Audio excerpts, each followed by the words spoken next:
Well, hello and bienvenidos to Pica Poco Kitchen. Today we're kissing angels by making Beso de Ángel ice cream. Vámonos!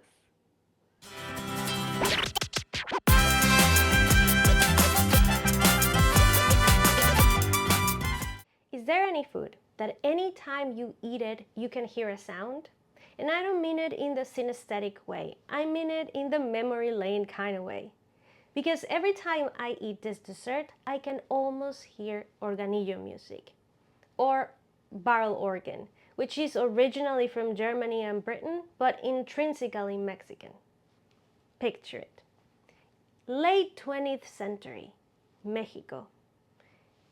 In a sunny and hot weekend, I'm a child strolling in the park with the family, and on the background you can hear an organillero playing their music.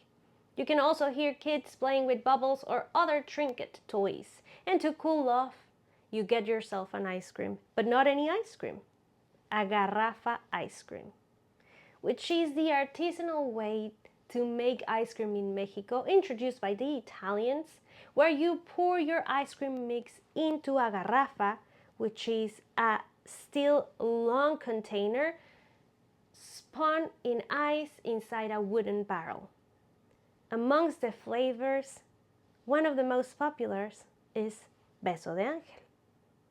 When it comes to this specific flavor, I couldn't find a lot except for a small clip belonging to Nieves ice cream parlor, which is a popular ice cream parlor in Tepoztlán, Morelos, where they claim that the owner's wife created this flavor to honor him. His name was Angel, so she called it Angel's Kiss, Beso de Ángel, which I find romantic. But I did find an interesting mythological history of ice cream. It was believed that God Tepoztlan would send his people to collect ice from Popocatépetl and Iztaccíhuatl volcanoes to make him frozen treats, which is actually not that far from reality.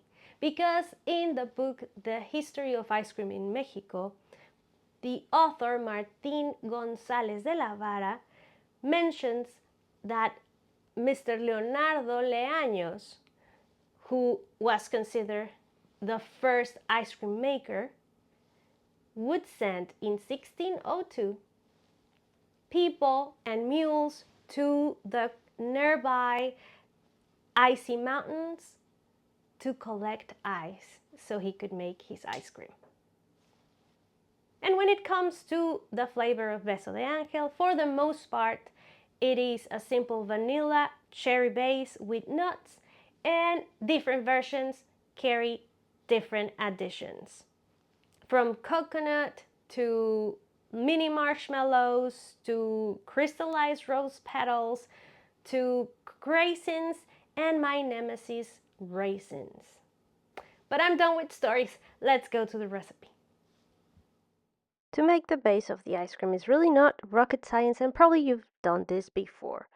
I'm gonna start with 2 cups of heavy whipping cream. This will introduce dairy and a good amount of fat. And adding to that, I'm also adding 1 can of sweet condensed milk, which I find that it brings the right amount of sweetness. I'll be whisking this in my machine, but you can whisk it by hand or with a handheld tool. I'll be adding a teaspoon of vanilla, and it is important for me to tell you that you don't necessarily need the heavy whipping cream. You can mix equal parts of milk and evaporated milk. To give an even punch of cherry flavor, I'm gonna add between 1 to 2 tablespoons of the cherry syrup. It'll help with the color, but don't go too crazy, otherwise it can be way too sweet. If you want brighter color, go for food coloring. For the cherry part, I'm going heavy. I'm going full 16-ounce jar of maraschino cherries. I want them in every bite. I left some whole and others I chopped roughly.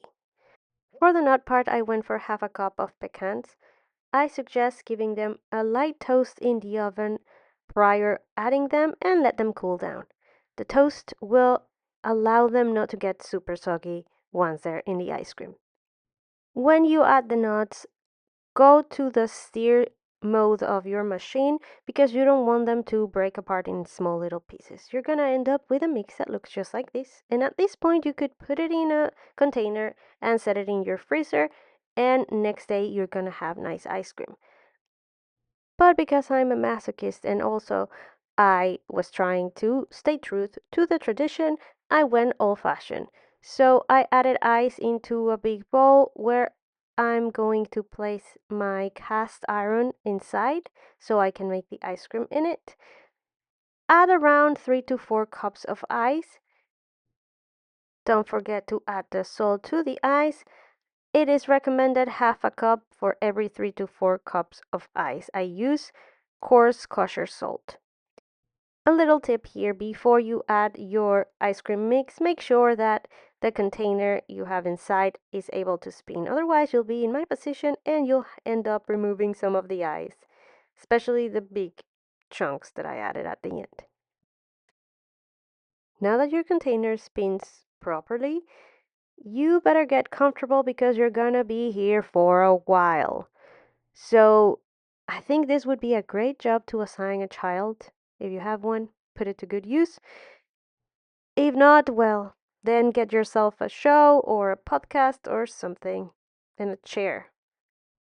Oh, yes, and don't forget to add a lid on your container, otherwise, you're just wasting your time. So spin it around and scrape the sides, spin around and scrape the sides, spin around and scrape the sides until you drive yourself crazy or you quit, like me. Then transfer into a container and place in your freezer for hours. I got somewhere there, but not really. While I waited, I remembered Sola Ale Whaley's recipe for hot fudge. So here I am sharing with you her recipe. I'm gonna link her video down below. Go check her out. She is amazing. Her recipes are fabulous. Everything about her is great. So I'm making half because I don't need the temptation to keep eating ice cream, which is just simply not good for me. My toxic relationship with ice cream has some limits, I guess. Her recipe is super fast and simple to make, and it is really, really dreamy. I will leave the list of the amount of ingredients that I used to make the half portion of the hot fudge, but go and check her original video. She explains step by step everything you need to know and to do to make this delicious, dreamy hot fudge. And just as an unscientific experiment, I want you to tell me if you take a deep breath while watching, can you smell this? And here we have it. We're gonna give it a try on its own, and then I'm gonna do a test with the other additions just to see what I would like to add next time. So let's give it a go. Oh, nope, nope, not without first. Safety first, of course. Okay, where were we? Let's give it a go.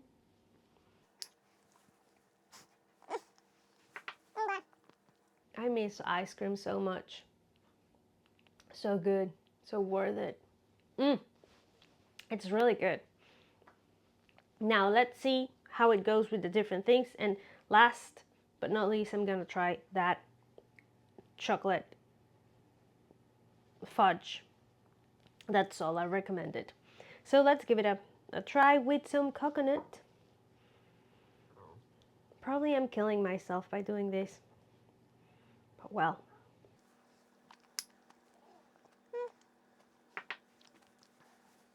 Yeah, I mean it goes well. Just make sure that your coconut is not sweetened. Otherwise it's way too much. Let's try a craisin.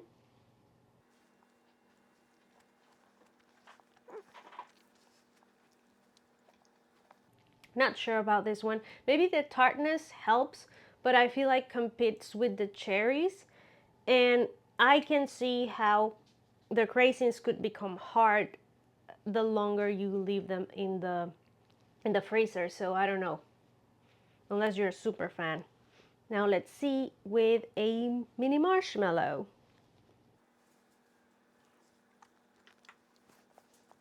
Too sweet. I also think that they might become hard in the freezer. Not a big fan, honestly. Not for me. I need to pace myself. Now, this one. I'm interested to see about it.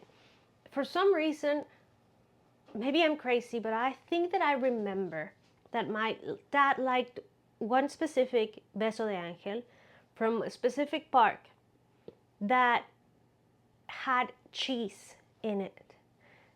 I can't remember if this is true, if there was a specific type of cheese, but I think that might work, especially a salty cheese. So, I was thinking Asiago, but I don't have that. I do have pecorino, so I'm gonna just grate just a teeny bit to give it a go and see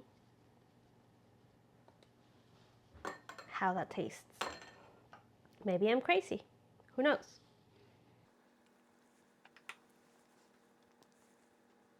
I can see it working, but definitely you need a salty, more aggressive cheese.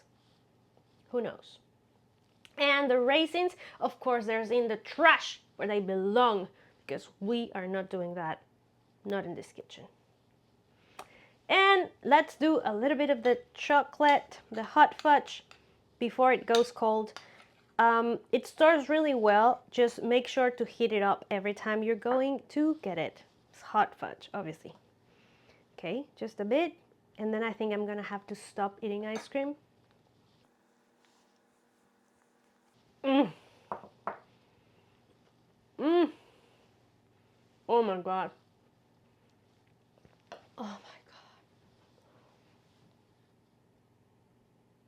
God. Wow.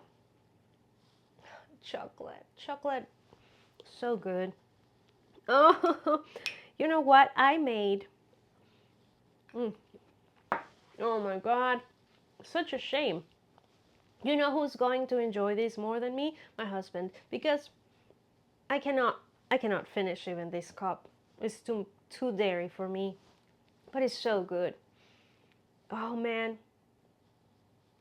I think we can agree that Angel's kisses were sweet. But my question is, so if Angel kisses are cherry and nutty, are Devil's kisses spicy and sour? Doesn't sound bad to me. Anyway, for now I think I'm gonna have to take a lonesome stroll outside before I can be reintegrated to my family. So I hope you enjoyed this recipe just like this video. And if you did, please share with your friends. Like, subscribe, and be notified. And for more, follow me on the socials. Adios, amigues.